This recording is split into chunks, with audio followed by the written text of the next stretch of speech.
সাইদ আব্দুল্লাহ, আপনার কাছে আসি। আমরা শুনছি যে বিএনপি বৃহৎ জোটের চিন্তা করছে, সেক্ষেত্রে আসলে কাদের সাথে দল মানে জোট হতে পারে, কোন কোন নতুন দল সেখানে অন্তর্ভুক্ত হতে পারে এই জোটে? রাজনীতিতে ইলেকশন যখন ঘনিয়ে আসে জোটের কনসেপ্ট একদমই নতুন কোনো ঘটনা না, এবং বিএনপি বারবার করে বলেছে বিগত দিনগুলোতে ফ্যাসিবাদ বিরোধী আন্দোলনে যারা যুগপত ভাবে যারা শরিক হিসেবে ছিল তাদের সাথে তো অবশ্যই জোট হওয়ার সম্ভাবনা আছে। এমনকি এর আগে সালাউদ্দিন সাহেব কিন্তু খুব ক্লিয়ারলি বলেছেন এনসিপির মতো নতুন যারা দল আছে তাদের জন্যও কিন্তু আলোচনার দ্বারটা কিন্তু সবার জন্য উন্মুক্ত আছে। মানে ব্যাপারটা এইটা না যে এই তুমি আসো তুমি আসো তুমি আসো, ব্যাপারটা এটা না, এটা তো সবার জন্যই ওপেন। কারণ একপাক্ষিক ভাবে কোনো কিছু চাইলে তো হবে না। আপনি একটা হ্যাপিলি রিলেশন চান, সেই জায়গায় তো অবশ্যই উভয় পক্ষেরই সম্মতির জায়গাটা আছে। কিন্তু বিএনপি যেটা অলরেডি তারা কিন্তু অনেকটা জায়গায় সেই ব্যাপারটা দেখিয়েছে। যেমন দেখেন ঢাকাতে ওই কয়েকটা আসন কিন্তু আছে যে আসনগুলা কিন্তু তাদের শরিকদেরকে অলরেডি তারা ছেড়ে দেওয়ার ঘোষণা দিয়েছে এবং তাদেরকে কিন্তু মাঠেও নামিয়ে দেওয়া হয়েছে। আমি স্পেসিফিক ভাবে বলতে পারি ঢাকা 17-তে যদি আন্দালি পার্থ সাহেবের কথা যদি বলেন, বা ঢাকা 13-তে যদি ববি হাজ্জাজের কথা বলেন, তারা কিন্তু যুগপৎ আন্দোলনের শরিক ছিল। এমনকি কোনো না কোনো আসনে হয়তোবা মাহমুদুর রহমান মান্না সাহেব থাকবেন, হয়তোবা কোনো না কোনো জায়গায় জুনায়েদ সাকি সাহেব থাকতে পারেন। তারা তো দীর্ঘ আন্দোলনে একই সাথে একই প্ল্যাটফর্মে বিএনপির সাথে আন্দোলনটা করেছে। এমনকি নতুন দল যারা আছে মানে তাদেরকেও কিন্তু বিভিন্ন জায়গায় সার দেওয়ার জন্য ডোরটা কিন্তু ওপেন রেখেছে।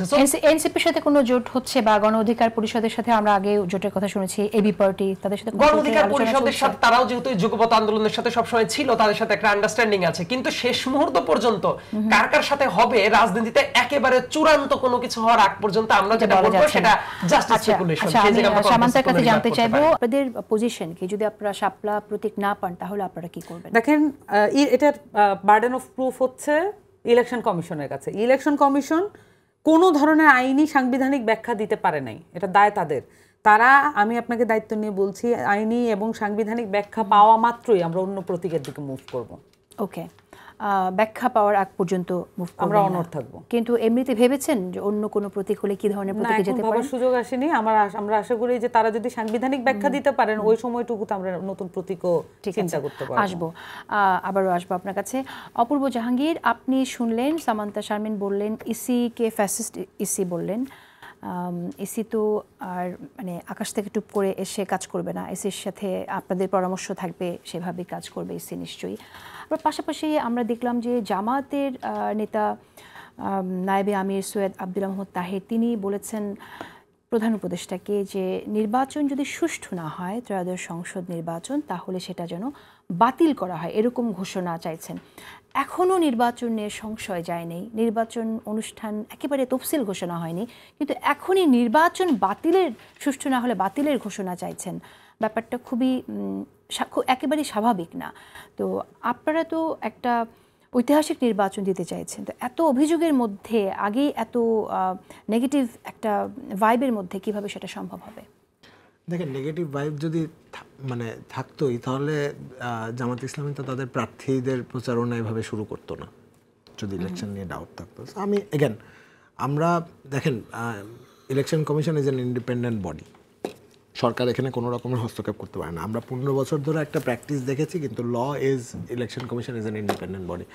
অনেক রকমের আপনাদের কমপ্লেইন থাকতেই পারে। সামান্তা বললো যে, যেমন আমি পার্সোনালি মনে করি, আমার একদমই ব্যক্তিগত ওপিনিয়ন, শাপলা দিলে কোনো সমস্যা নেই। ইলেকশন কমিশন ইন্ডিপেন্ডেন্ট বডি হলেও এক ধরনের সম্পর্ক তো থাকেই সরকারের সাথে, এবং তফসিল কখন ঘোষণা করা হবে এগুলো তো নিশ্চয়ই সরকার আলোচনা করে এই জিনিসগুলো আসবে। সেই পর্যন্তই। যেমন আমি আপনাকে একটা উদাহরণ দিই, আমরা প্রায় বিভিন্ন কিভাবে একটি সুষ্ঠু নির্বাচন হতে পারে সেই পরামর্শগুলো তো সরকারের কাছে মানে সরকার সেখানে শুধু মানে আমি বলবো কি, মানে ইলেকশন কমিশনের আমি পার্থক্যটা একটা উদাহরণ দিয়ে বুঝাই।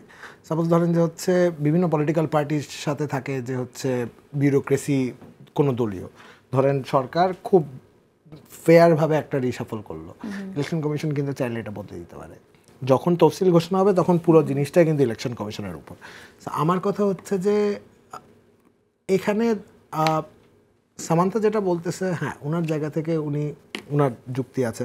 শাপলা নিয়ে, স্পেশালি মার্কাটা নিয়ে আমরা অনেক দিন ধরে ডিবেট করছি, যেটা আমি ব্যক্তিগতভাবে মনে করি যেটার একদমই প্রয়োজন নেই। এটা নিয়ে যথেষ্ট আলাপ আলোচনা হয়েছে, এটার একটা সেটেলমেন্ট আমাদের আসা উচিত। আপনার কি মনে হয় যে ইসি দিয়ে দেওয়া উচিত ছিল? এটা আমার ব্যক্তিগতভাবে মনে হয় যে দিয়ে দেওয়া উচিত ছিল, বাট এটা আমার ব্যক্তিগত মতামত, ওনারা ভালো জানবেন যে কেন দিচ্ছেন না।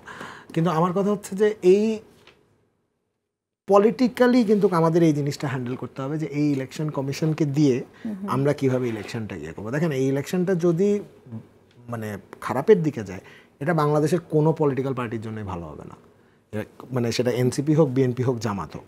সো আমাদেরকে এইখানেও মানে ইট মাইট বি ভেরি মানে coat unquote government way to say this, but এখানেও আমাদের একটা পলিটিক্যাল কনসেনসাসে আসতে হবে যে আমরা যাতে একটা ফেয়ার ইলেকশন করতে পারি।